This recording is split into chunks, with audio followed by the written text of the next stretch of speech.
Over the weekend, we went through a dynamic recalibration process in terms of where our desires are taking us, specifically the desires for our creative expression, our romantic expression, as well as the things that bring us pleasure in life, all things Venetian. And that recalibration process took place across a juxtaposition, which was created by a T-square opposition between Chiron retrograde in Aries and Venus in Libra. Now, Venus in Libra and her domicile has been giving us this impetus, this desire, in terms of how we go about achieving our Venetian desires, as well as the quality that they are brought to us, by. And so with Venus in Libra, Libra is all about harmonious, harmonic relationships. It's all about receiving that sensual Venetian pleasure through the experience of experiencing other people. And typically, we want those relationships with other people to be positive, to be benefic, therefore bringing us pleasure.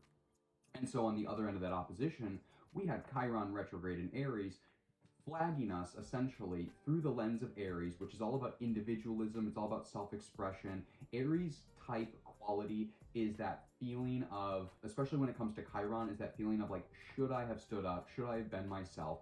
Did I get myself into trouble, and did I essentially dig myself a hole in some area of my life, specifically the Aryan section of my life, by showing up the way that I did? This is like a pause and effect, and I'm not saying cause and effect, I'm saying pause and effect. It's that feeling of like, did I make a mistake?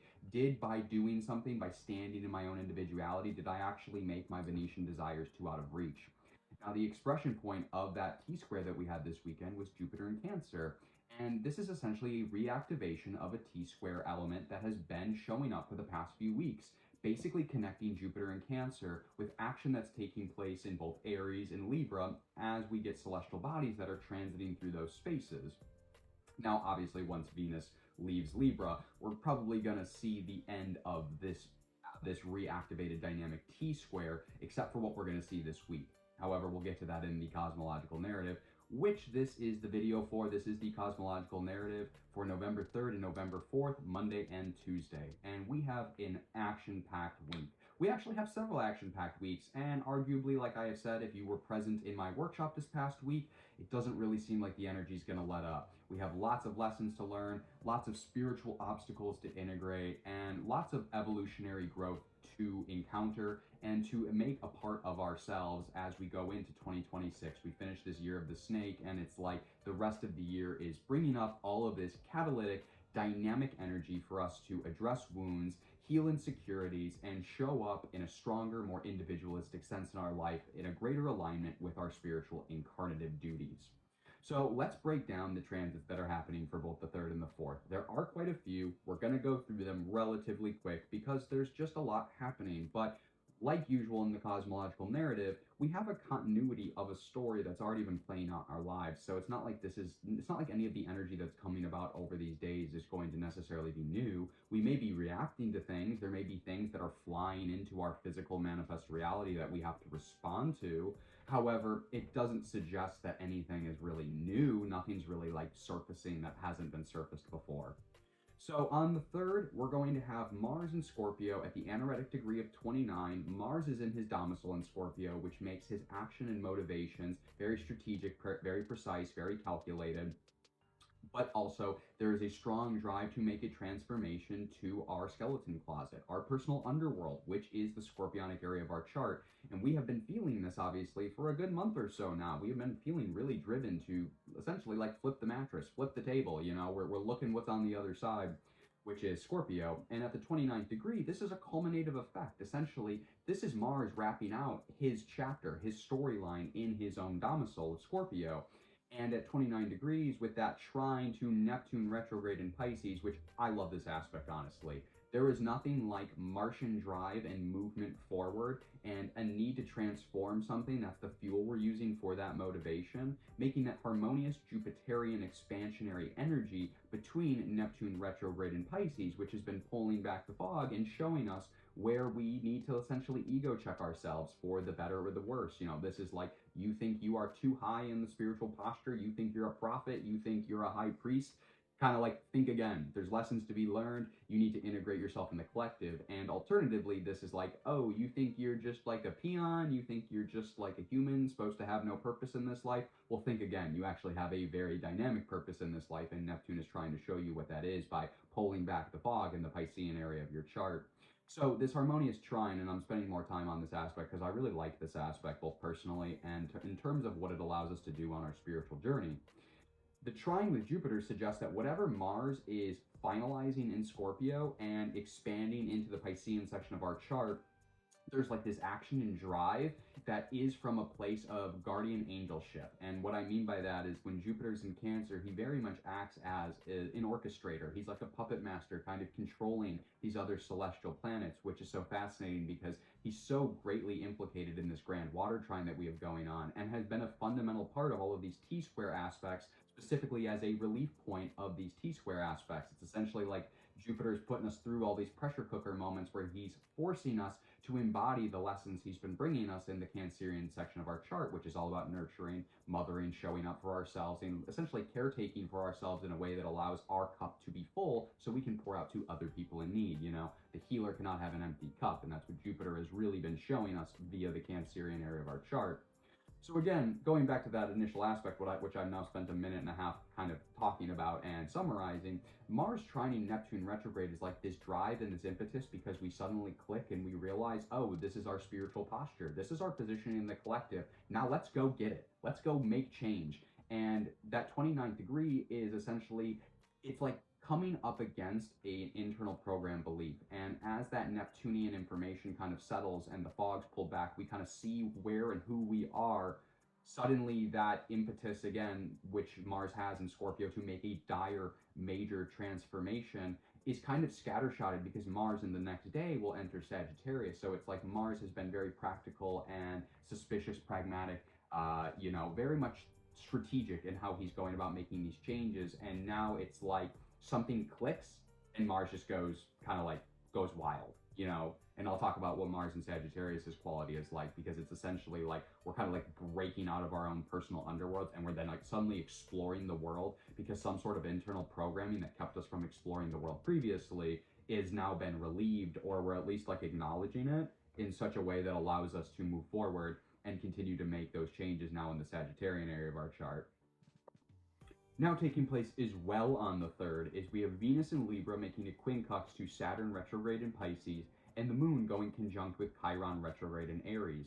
So remember, I spent a good first couple minutes of this video talking about that T-square aspect that we had this weekend that activated between Venus and Chiron, essentially suggesting that there are childhood wounds that are manifesting in the Chironic or in the Aryan section of our chart that need to be rectified, need to be balanced, need to be addressed. There needs to be salve on the wound in order for us to continue to achieve our Venetian desires, which want to bring harmony into our relationships.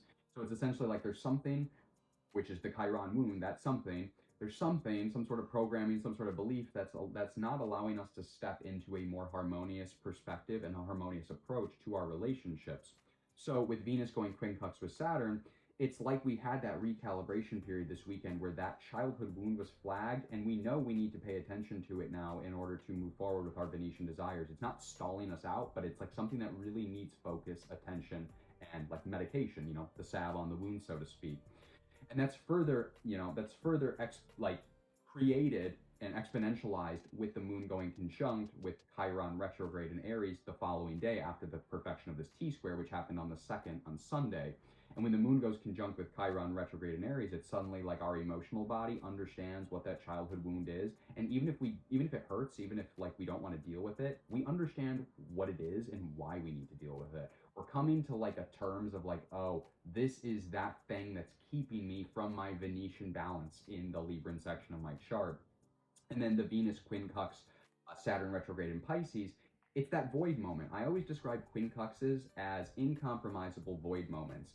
In astrological timing, I always view quincunxes as it's times where something significant has happened astrologically. We understand that there's this need to change, make change, address some sort of wound, address some sort of change that needs to happen in our life. I phrase that in several different ways, but then we're like not sure how to act on it. It's that pause. It's that like, it's like when you like realize you need to quit a job because the job's unhealthy for you, but there's no new job immediately present for you, and you're not at the point where you're like applying to jobs because you might not even know what you want to do outside of the job you're doing now. That's how quincunxes feel. So it's like we were like flagged with this wound. We know that it's preventing us from getting our Venetian desires.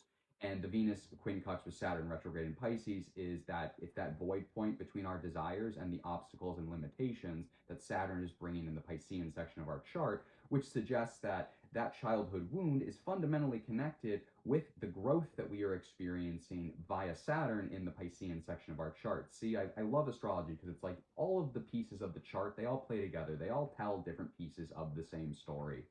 And so, what something Saturn is doing, some sort of obstacle, some sort of limitation that he's forcing us to rebuild our connection with the divine, that is going to be the way forward. But we're not, but we're basically like not sure how to take action on that just yet. And so that's going to be the quality of the energy for November 3rd. Moving on to the 4th, it gets a little bit more rapid fire, more spitfire. We have Mars that enters Sagittarius. So let's talk about what that is. Mars enters Sagittarius. Sagittarius is the sign of Jupiter. It's expansion. It's benefic opportunity for philosophical experience in this life. I like to say Sagittarians are people that are philosophers via experience. They're the people that need, this is my like common metaphor. They're the people that need to go to Egypt, eat the Egyptian food, interact with the Egyptian culture, and then in doing so, they gain some sort of innate understanding about God, about the universe, about creation, just by going and experiencing versus opening a book and doing that from a more like mundane academic perspective. So Mars is entering Sagittarius, another fire sign. So there's going to be a fire. And essentially, what that feels like is we all of a sudden have a bunch of drive to expand our horizons, expand our boundaries. It might even push us into opportunities for challenge because people tend to think of the great benefic Jupiter who rules Sagittarius as bringing us only good options. No, he brings us challenges with good rewards if we can push through those challenges, if we can show up and like establish our divine right. Jupiter wants us to be kings and queens in this lifetime. And so it's like something that we need to apply to both Sagittarius and Pisces, as Jupiter rules those signs. So when Mars enters Sagittarius, it's immediately going to make an opposition to Uranus retrograde in Gemini. Mars opposite Uranus, whether it's retrograde or in forward motion, is a bombshell aspect. I would look for really big, like collective ripples. I would say most of this like extreme pressure, what people associate with like violence, darkness, explosive, unpredictable events. I would expect most of that to happen in the collective. Now, on a personal level, it could absolutely happen to you. This could be car troubles. This could be issues with like impulsivity or saying something when you didn't really mean to say it and like completely spiraling a situation out of control. It's like it's that drive and that impetus to move forward of Mars and like explore the world, and then it's like kind of like Uranus is kind of getting in the way. Uranus has brought some sort of rebellious thought to the Gemini area of our chart, and it's not really compatible with where Mars is going. So there's like this fight. Uranus is like, we need to innovate that way, and Mars is like basically like, I don't give a shit, I want to go this way and I want to see everything this way has to offer. So that's like somewhat the energy of that manifests in our chart. Look to the Sagittarian and Gemini areas of your chart for more specificity on how that may manifest. Now, at the same time, we have a final, what's going to be one of the final activations of this T-square that Jupiter's been a part of. And Venus is going to go opposite with the moon in Aries, and the T-square expression will be Jupiter in Cancer, the empty leg being Capricorn, where there's no planets currently transiting. So that T-square between Venus and the moon is, remember the moon went conjunct with Chiron the day before. We like emotionally understand why we need to deal with our wounds. And this is essentially Venus opposing the moon in Aries is essentially like our desires are not really compatible with this need to like push into like almost spiritual masochism. And what I mean by that is like there might be this strong drive following that moon conjunct Chiron to really get that wound addressed, but like we can't just do it in one fell swoop. There isn't like one simple action to just like, well, my chironic wound has been dealt with and I'll never have to deal with it again. And that's what this opposition with Venus and Libra suggests, is like we might be a little bit more fire charge heavy, Aries driven, to really address where we are like not showing up, some discrepancies in the Aries section of our chart, and it might cause us to like overcompensate a little bit, because that overcompensation is going to be out of whack with Venus and Libra, who wants to bring harmony to relationships. And so the best way for us to express this energy is going to be with Jupiter in Cancer, basically embodying some sort of lesson, some sort of quality that Jupiter has brought into our lives about how to self-nurture ourselves, or alternatively using the empty leg of Capricorn, which will essentially, in the most mundane sense, be disconnect from your emotions just for a moment and recognize that you are human, having a human experience,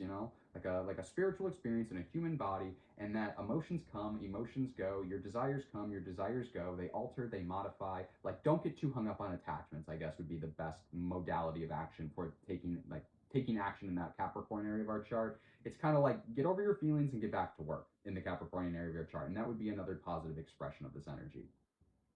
If you enjoy these astrological and spiritual narratives, I encourage you to check out my weekly astrological and divination based workshop, Consciousness Conjunctions and Conversations. There's a Partyful link at the link tree in my bio where you can sign up. It's every Wednesday at 6:30 p.m. Pacific, completely free. We go over last week's energy transits and the following week's energy transits, and I teach you how to delineate where these are taking place in your spiritual journey. We do a lot of integrated work with each other, and we look for how these are showing up in our lives to better understand and grow with the lessons that are provided for us. Now, second, if you are interested in booking a reading with me, I have my menu posted on Instagram, TikTok, and the link tree in my bio. You can message me on any of those platforms. I have hardship and economic financial pricing available if you are affected by the current economic downturn. Do not fret. We will work something out. Just shoot me type me a quick message. Let me know what's going on with your financial situation. We'll work something out. We are not going to make astrology a spiritual practice just for the wealthy and the elite. That is not what I'm going to do. So, if I don't see you in class this Wednesday, if I don't see you in my DMs for a reading, then I will see you tomorrow for the cosmological forecast for November the 5th. Gosh, I'm feeling this. I'm feeling the Mercury opposing Uranus still. Mouthful of word salad. It's still present in the air. I will catch you tomorrow for the cosmological narrative for November the 5th, where we will go over the full moon in Taurus as well as everything else happening in the sky concurrently. Y'all have a wonderful, productive, and safe Monday.